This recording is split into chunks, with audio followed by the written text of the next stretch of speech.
Hello दोस्तों, क्या आप लोगों ने क्लास 10 प्रश्नावली 3.5 का क्वेश्चन नंबर 4 की पार्ट 1 और पार्ट 2 को नहीं देखा है तो जाकर जल्दी से देखिए, क्योंकि आज की इस वीडियो में हम करने वाले हैं प्रश्नावली 3.5 के क्वेश्चन नंबर 4 के पार्ट 3, पार्ट 4 और पार्ट 5 को करने वाले हैं। तो बहुत ही इंपॉर्टेंट ये क्वेश्चन है।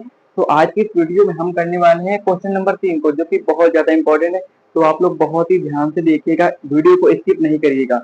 चलिए दोस्तों, वीडियो को करते हैं स्टार्ट। सबसे पहले क्वेश्चन को एक बार पढ़ लेते हैं। क्वेश्चन हमारे पास है कि यश ने एक टेस्ट में 40 अंक अर्जित किए। जब उसे प्रत्येक सही उत्तर पर 3 अंक मिले और अशुद्ध उत्तर पर 1 अंक की कटौती की गई। यदि उसे सही उत्तर पर 4 अंक मिलते और अशुद्ध उत्तर पर 2 अंक कटते तो यश 50 अंक अर्जित करता। टेस्ट में कुल कितने प्रश्न थे? तो सबसे पहले हम इस क्वेश्चन को कैसे सॉल्व करेंगे? सबसे पहले इस क्वेश्चन को हम सबसे पहले मानेंगे कि यश द्वारा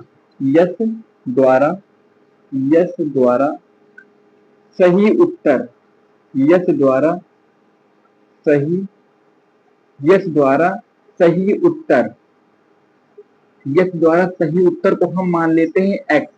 ठीक है, यश द्वारा जो सही उत्तर दिए गए हैं उनको हम x मानते हैं, और जो यश द्वारा अशुद्ध उत्तर दिए गए हैं, अशुद्ध उत्तर, तो अशुद्ध उत्तर को मान लेते हैं y। यानी जो उसने सही जवाब दिए हैं उनको हम x माने हैं, और जो गलत जवाब दिए हैं, अशुद्ध उत्तर दिए हैं, उनको हम y की जगह पे रखेंगे। तो आइए प्रश्न अनुसार क्या कह रहा है। प्रश्न अनुसार तो सबसे पहले कहता है यश ने एक टेस्ट में 40 अंक अर्जित किए, यानी उसने 40 अंक अर्जित किए। जब उसे प्रत्येक सही उत्तर पर 3 अंक मिले, सही उत्तर का मतलब x में लिखेंगे, x सही उत्तर का मतलब x में लिखेंगे, यानी 3 अंक मिलते हैं तो लिखेंगे 3x। और उसके बाद अशुद्ध उत्तर पर 1 अंक की कटौती की गई। अशुद्ध उत्तर का मतलब कि अशुद्ध उत्तर को हम y से लिखते हैं, 1 अंक की कटौती की गई यानी कि माइनस का y लिखेंगे। तो ये हमारा आपका समीकरण नंबर 1 बन गया है। अब आते हैं तो आगे क्या कहता है। आगे कहता है यदि उसे सही उत्तर पर 4 अंक मिले, सही उत्तर का मतलब x के चर में लिखेंगे, तो यहाँ पर लिखेंगे 4x। और आगे क्या कहता है कि अशुद्ध उत्तर पर 2 अंक मिले, 2 अंक करते हैं अशुद्ध उत्तर पे, तो गलत उत्तर पे वो हम लिखते हैं y से, और कितने अंक करते हैं 2 अंक, यानी माइनस का लिखेंगे 2y। और बराबर कितने अंक अर्जित करता है? तो 50 अंक अर्जित करता है। ये हमारा समीकरण नंबर 2 है। अब देखो, इसको हम एक विधि से काट सकते हैं। कौन सी विधि? अगर हम एक चर दोनों में बराबर कर लें तो हम समीकरण 1 को अगर 2 से गुणा कर दे तो 2y बराबर हो जाएगा। यानी आप लिखोगे तो हो जाएगा ये 3 दूनी 6x हो जाएगा, और माइनस का 2y हो जाएगा, और बराबर 40 दून 80 हो जाएगा। इस समीकरण को वैसे ही लिख दो, लिखोगे ये है 4x और माइनस का 2y और बराबर 50। अब क्या करना है, समीकरण 1 और समीकरण 2 को घटा दो। ये हमारा समीकरण नंबर 1 है और ये हमारा समीकरण नंबर 2 है। समीकरण 1 और समीकरण नंबर 2 को घटाने पर लिख देना यहाँ पर समीकरण नंबर 1 और समीकरण नंबर 2 को घटाने पर। ठीक है, घटाने पर, तो घटाने पर यहाँ पर माइनस हो जाएगा, यहाँ पर माइनस माइनस माइनस लिखोगे, लेकिन यहाँ पर पहले से माइनस लगाए तो माइनस माइनस हो जाएगा प्लस, तो यहाँ पर रखेंगे प्लस, और यहाँ पर हो जाएगा माइनस। तो यहाँ पर प्लस माइनस तो पूरा खत्म हो जाएगा आपका। यहाँ पर 6 में से अगर 4 निकल जाएंगे तो यहाँ पर बचेगा 2x, और यहाँ पर अगर 80 में 50 निकाल दोगे तो हो जाएगा आपका 30। यानी कि आपका इधर बचा है 2x, 2x बराबर 30 आपका बचा है। 2 से काटोगे तो आपका 15 हो जाएगा, यानी कि x बराबर आपका 15। मतलब जो सही उत्तर उसने सही प्रश्न थे उसके 15 सही प्रश्न थे। अब बात करेंगे गलत मतलब अशुद्ध उत्तर की, क्योंकि अशुद्ध उत्तर को हमने y माना है। जो x का मान है, x का जो मान है वो समीकरण 1 में रखने पर, समीकरण 1 में रख दो। समीकरण 1 हमारे पास है 3x, x मतलब x की जगह पे हम 15 रख देंगे, तो 15 हमने रख दिया। माइनस का y है तो माइनस का y रखेंगे, और बराबर हमारे पास 40 दिया हुआ है, 40 लिख लेते हैं। आप चाहे इस जो हमने गुणा करके नया समीकरण बनाए हैं, आप इसमें भी मान रख सकते हो और इसमें भी मान रख सकते हो, आंसर उतना ही आएगा। अब देखो, इसका आप जब गुणा करोगे, गुणा करके देख लो, 15 तक हो जाएगा 45, और ये होगा माइनस का y, और ये हो जाएगा 40। अब देखो, इस प्लस के 45 को जब बराबर के उस पार उठाकर ले जाएंगे तो इधर तो प्लस में था, उधर हो जाएगा माइनस में, तो इधर y लिखेंगे, माइनस का y, और ये हमारा 40 और माइनस का 45 हो जाएगा। अब जब इसमें घटाओगे, माइनस का 45 बड़ा है और 40 छोटा है प्लस का, जब आप जोड़ोगे इसमें या फिर कुछ भी करो तो आपका माइनस का 5 बचेगा, यानी माइनस का y बराबर माइनस का 5।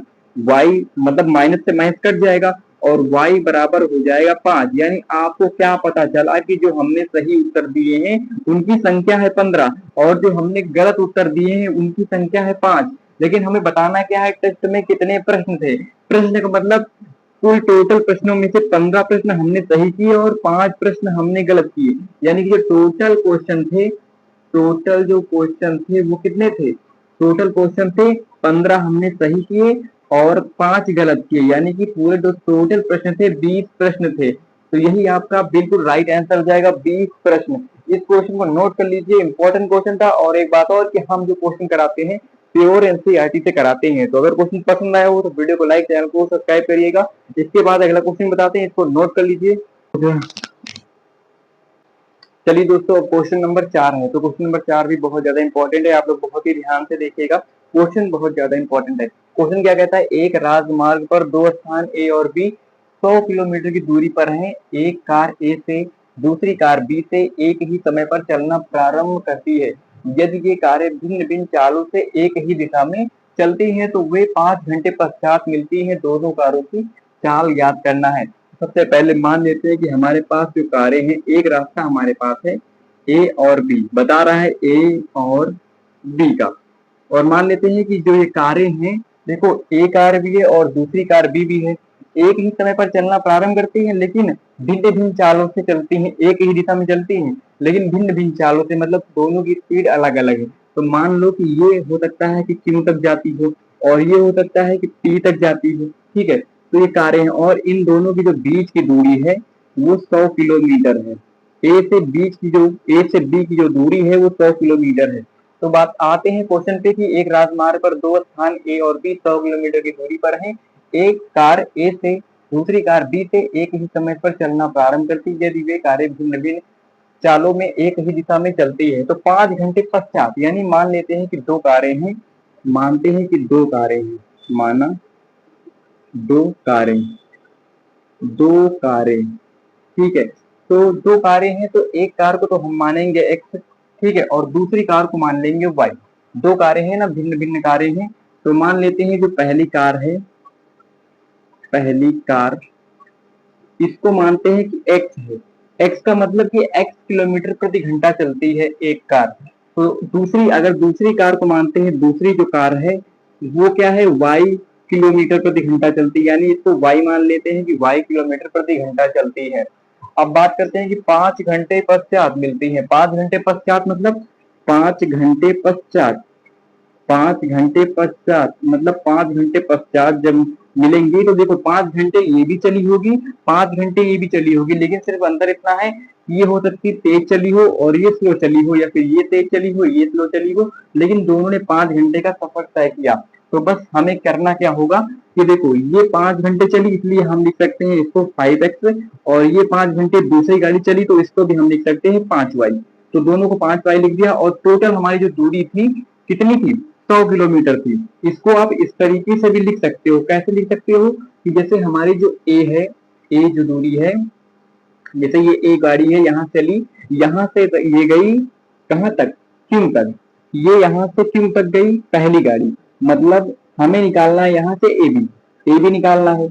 तो ए बी निकालने के लिए सबसे पहले देखो एक गाड़ी जो हमारे पास ए से क्यों तक गई, ए से क्यों तक, और दूसरी गाड़ी जो हमारे पास बी से क्यों तक गई। अगर हम ए क्यू से पूरे ए क्यू में बी क्यू घटा दें, मतलब ये बी क्यू अगर घटा दें तो हमारे पास ए बी बचेगा। देखो ये पूरा ए क्यू है, अगर इसमें से ये भाग हम हटा दें तो हमारे पास ए बी ही बचेगा। वही हम कर रहे हैं। ए बी की जो दूरी है 100 किलोमीटर है और जो ए क्यू है यानी ये जो दूरी चली गई है 5 घंटे में पहली कार, उसको हमने 5x लिखेंगे, और जो माइनस का बी क्यू यानी जो बी क्यू है ये दूसरी कार की चली गई दूरी है, इसको हमने माइनस का 5y किया है। ये इसी को हमने फॉलो किया है, आप लोग फॉलो कर लेना। और ठीक है, इसी प्रकार होगा। तो ये हमारा पहला समीकरण है, आप लोग काटोगे तो यहाँ पर x माइनस का y हो जाएगा, और 20 पंचे 100, 5 से काटोगे तो ये हो जाएगा 20, यानी पहला समीकरण आपका बन गया पहली स्थिति से। अब बात करते हैं दूसरी, ये तो हमारी पहली स्थिति थी, पहली स्थिति। अब दूसरी स्थिति क्या है, दूसरी स्थिति है, हो सकता है कि ये दोनों एक दूसरे के विपरीत हो सकता है कि ये कार ए से पी तक चली हो, ऐसे जाती हो, और ये कार ऐसे आती, मतलब ये कार ऐसे जाती हो और ये कार ऐसे जाती हो, तो मान लेते हैं कि हो सकता है कि 1 घंटे के अंदर, मानते को 1 घंटा मानेंगे तो उसमें कोई चेंज नहीं होगा, जो हमारे पास चर हैं एक्स और वाई उनमें कोई परिवर्तन नहीं होगा, तो मान लेते हैं कि ये कार 1 घंटे चली और ये कार, दूसरी कार भी 1 घंटे चली। तो 1 घंटे चलने का मतलब क्या है, दूरी हमारी फिक्स है 100 किलोमीटर। तो मान लेते हैं कि जो हमारा एपी, देखो एपी जो है वो हमारा 1 घंटे चलेगी एक गाड़ी, और जो दूसरी गाड़ी है बीपी, ये भी हमारी 1 घंटे चलेगी, मान लेते हैं 1 घंटे। तो देखो एक जो पहली गाड़ी थी, पहली गाड़ी को हमने माना था एक्स, देखो दूसरी स्थिति है, और आप लोग हिंदी में नोट कर लेना, अगर मैं ज्यादा हिंदी में लिखूंगा तो हो सकता है इस बोर्ड में आए ही नहीं क्वेश्चन, तो मैं बस शॉर्ट में आपको बता रहा हूँ, आप मैं जो बोल रहा हूँ, जो भाषा बोल रहा हूँ उसको आप लोग नोट जरूर करिएगा। चलिए देखो, आपको मैं बताया कि ये एपी है, एक कार इतनी चली और एक कार ये इतनी चली, मतलब दोनों का टोटल जो होगा वो 100 किलोमीटर दूरी होगी।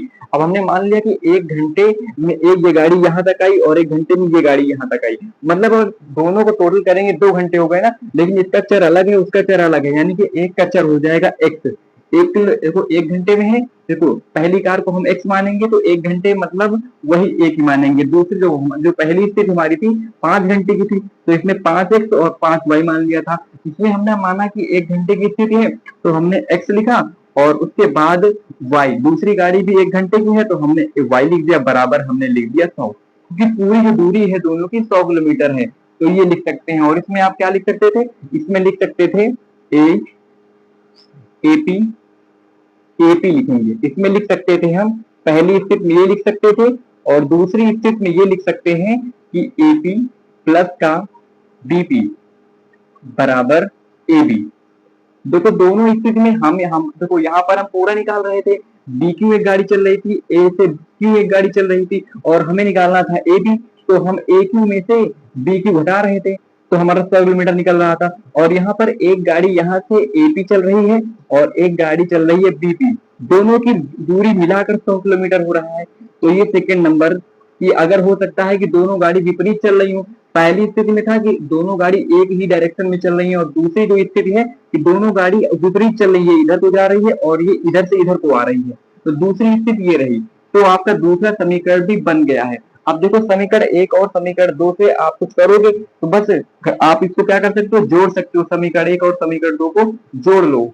तो देखो अब इसको हम जोड़ लेते हैं, समीकरण 1 हमारे पास है, समीकरण 1 हमारे पास है x माइनस का y बराबर 20, और समीकरण दूसरा हमारे पास है x प्लस का y बराबर 100।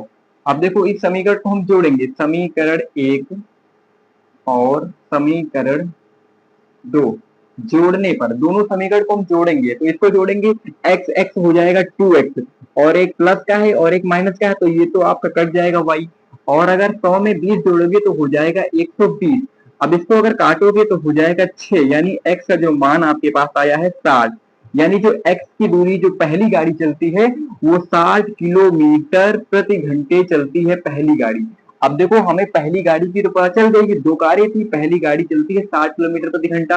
अब बात करेंगे दूसरी गाड़ी, यानी x का जो मान है वो समीकरण इसमें 1 में रख दो, समीकरण 1 में रखोगे, समीकरण 1 आपके पास क्या है, इधर आ जाओ, समीकरण 1 आपके पास है x माइनस का y 20, यानी x माइनस का y बराबर 20 लिखा हुआ है, 20 लिखेंगे। अब देखो x का मान हमारे पास यहाँ है 60 और ये माइनस का y है और बराबर लिखा है 20। अब इस प्लस के 60 को बराबर के उस पार ले जाएंगे तो माइनस का y बराबर हो जाएगा 20 माइनस का 60, यानी कि माइनस का y बराबर हो जाएगा, माइनस से 60 में अगर 20 आप जोड़ दोगे तो यहाँ पर माइनस का 40 बचेगा, और माइनस से माइनस कट जाएगा, y बराबर आपका आ जाएगा 40। यानी देख सकते हो कि जो दूसरी गाड़ी हमारे पास थी वो 40 किलोमीटर प्रति घंटा चल रही थी, तो पहली गाड़ी हमारी तेज चल रही थी। तो बस यही हमको ज्ञात करना कि दो कारों की चाल क्या है, मतलब दोनों कारें क्या, कौन सी गाड़ी तेज चल रही है, कौन सी गाड़ी स्लो चल रही है, क्योंकि इसमें कहा गया था कि एक गाड़ी है, दोनों गाड़ी ए से क्यू तक चलती है, 5 घंटे में दूरी तय करती है, और जो ये वाली है ये हमारी बी क्यू है, ये भी 5 घंटे में दूरी तय करती है। तो यही आपका आंसर होगा, एक्स जो है 60 किलोमीटर प्रति घंटा चलती है और जो वाई है हमारी 40 किलोमीटर प्रति घंटा चलती है। इसका स्क्रीनशॉट ले लीजिए। क्वेश्चन समझ में आ गया हो तो वीडियो को लाइक, चैनल को सब्सक्राइब करिएगा। एक क्वेश्चन और बचा है उसको भी जल्दी से सॉल्व करते हैं, और बच्चा भाई चलिए दोस्तों, अब ये प्रश्नावली का लास्ट क्वेश्चन है, तो लास्ट क्वेश्चन मतलब क्वेश्चन नंबर 4 का 5वां पार्ट, इस प्रश्नावली 3.5 का लास्ट क्वेश्चन बचा हुआ है और ये भी क्वेश्चन इंपॉर्टेंट है। अगर आप थोड़ा सा भी मिस कर देते हो, अगर एक भी लाइन मिस कर देते हो ना, तो आपको ये क्वेश्चन समझ में आएगा ही नहीं। तो एक एक पॉइंट देखना है, एक एक स्टेप देखना है, तभी आप इस क्वेश्चन को समझ पाएंगे। तो अगला क्वेश्चन आपको समझ में आया था कि नहीं आया था, आप लोग कमेंट बॉक्स में बताना। अगर समझ में आया हो तो कमेंट बॉक्स में यस जरूर लिखना। चलिए इस क्वेश्चन को सॉल्व करते हैं। सबसे पहले क्वेश्चन एक बार पढ़ते हैं। क्वेश्चन क्या है, एक आयत का क्षेत्रफल 9 वर्ग इकाई कम हो जाता है। मतलब एक क्षेत्रफल है और वो 9 वर्ग इकाई कम हो जाता है यदि उसकी लंबाई 5 इकाई कम कर दी जाती है और चौड़ाई 3 इकाई बढ़ा दी जाती है। यदि हम लंबाई को 3 इकाई और चौड़ाई को 2 इकाई बढ़ा दें तो उसका क्षेत्रफल 67 वर्ग इकाई बढ़ जाता है।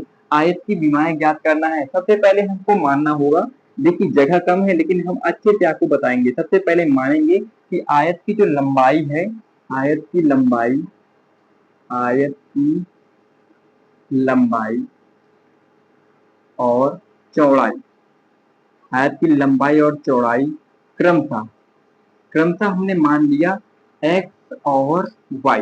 मतलब आयत की जो लंबाई है, लंबाई को हमने माना x और चौड़ाई को हमने मान लिया y की लंबाई और चौड़ाई इतना है। और एक चीज और लिखेंगे कि आयत का क्षेत्रफल क्या होता है। आयत का क्षेत्रफल, आयत का क्षेत्रफल, तो आयत का क्षेत्रफल होता है लंबाई गुणे चौड़ाई, यानी कि एक्स वाई लिखेंगे और वर्ग इकाई भी लिखेंगे, क्योंकि दोनों का गुणा करेंगे तो वर्ग इकाई होगा। और लंबाई चौड़ाई लिख देते, लेकिन हमने इनको मान ही लिया है एक्स वाई, तो एक्स वाई लिखते हैं। अब इतना लिख दिया। अब आते हैं क्वेश्चन पे। क्वेश्चन क्या कहता है, एक आयत का क्षेत्रफल 9 वर्ग इकाई कम है। तो आयत का क्षेत्रफल क्या होता है, एक्स वाई होता है। एक्स वाई हमने लिख लिया। इससे क्या है, 9 वर्ग इकाई कम है, तो 9 वर्ग इकाई कम है, बराबर लगाए। अब क्या कहता है कि यदि उसकी लंबाई में, लंबाई को हमने माना एक्स, लंबाई में 5 इकाई कम कर दी जाए, लंबाई है एक्स और इसमें 5 इकाई अगर कम कर देंगे तो ये हो गया, कम कर दी जाए और चौड़ाई 3 इकाई बढ़ा दी जाए। चौड़ाई को हमने क्या माना है, वाई, और चौड़ाई में क्या बढ़ाना है, 3 इकाई बढ़ाना है, तो प्लस का 3 कर देंगे। आप देखो इसको सॉल्व करो, पहला समीकरण तो आपका बन जाएगा। सॉल्व करोगे तो ये हो जाएगा एक्स वाई माइनस का 9 और बराबर इसका जब गुणा करोगे आप तो हो जाएगा एक्स वाई, एक्स वाई इसको ले जाओगे तो प्लस का हो जाएगा 3x और जब इसका गुणा इससे करोगे तो ये हो जाएगा माइनस का 5y और माइनस का 5 15 हो जाएगा। आप इसको देखोगे तो ये प्लस में है, ये दोनों अगर इसको इधर लाओगे तो ये तो कट जाएगा, क्योंकि प्लस प्लस में है, कट जाएगा। तो देखो अब इसको हम इधर इधर ही रखते हैं और इसको भी इधर रखते हैं, इसको इधर भेजते हैं। इधर भेजेंगे, अगर इधर इधर माइनस में डायरेक्ट हो जाएगा प्लस में। तो सबसे पहले इसको हम इधर लिखते हैं, पूरा ये सेटअप सेटअप इधर लिखते हैं 3x और माइनस का 5y लिखेंगे, बराबर का चिन्ह लगाएंगे। और जब इसको उठाकर हम इधर लाएंगे तो इधर माइनस में था, इधर हो जाएगा प्लस में, यानी 15 में से अगर 9 घटाओगे तो हो जाएगा 6, 6 बचा ना आपका। तो बस यहीं से आपका मान लो, इसको हम मान लेते हैं बराबर की पाई, यानी माइनस बराबर 0। तो हमारा जो समीकरण है ना, समीकरण बनकर तैयार हो चुका है। कैसा समीकरण, 3x माइनस का 5y माइनस का 6 बराबर 0। तो इसको मान लेते हैं समीकरण नंबर 1। ध्यान से देखिएगा सिर्फ, ठीक है। चलिए अब बात करते हैं अगले। देखो एक तो आपका कथन अनुसार ये हो गया और दूसरा समीकरण क्या बनता है उसको भी देखते हैं।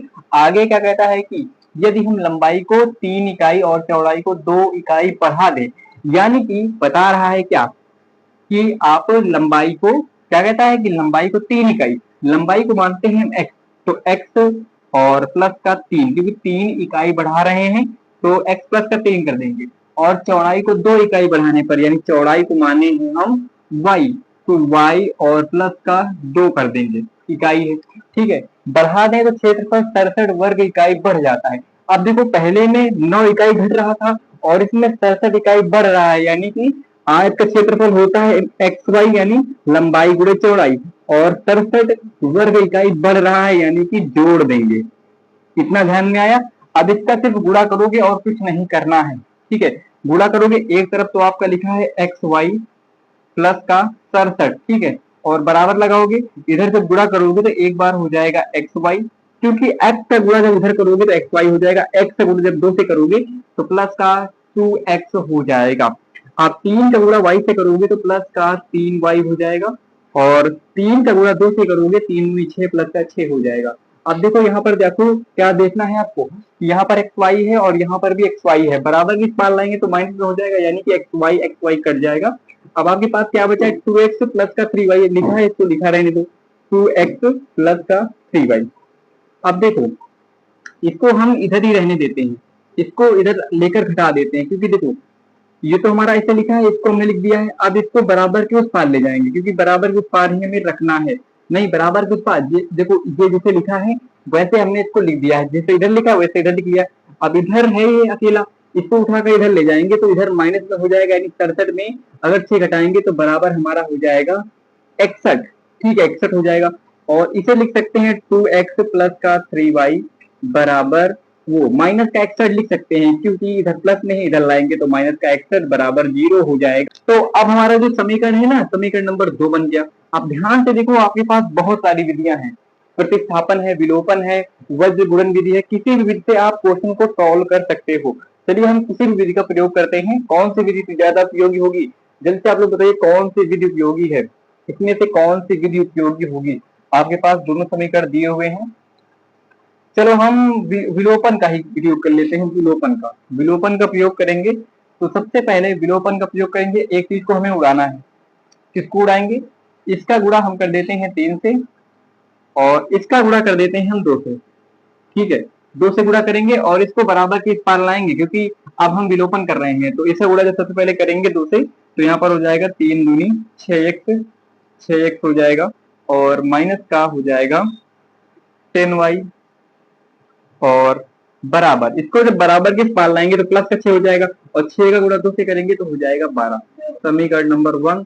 और इसका गुणा 3 से करेंगे, 3 दूनी 6x और 3 से करेंगे 3 तरह का 9 तो प्लस का 9y और इसको बराबर के पार लाएंगे प्लस में हो जाएगा और इसका गुणा 3 से करेंगे तो 3 एकम 3 और 36 18 183 और समीकरण नंबर 2 हो गया ये। अब देखो आप इसको घटा लो, दोनों समीकरण को घटाने पर, तो घटाओगे तो ये घटाओगे माइनस माइनस हो जाएगा, यहाँ पर ही माइनस, तो 6 खत्म हो जाएगा।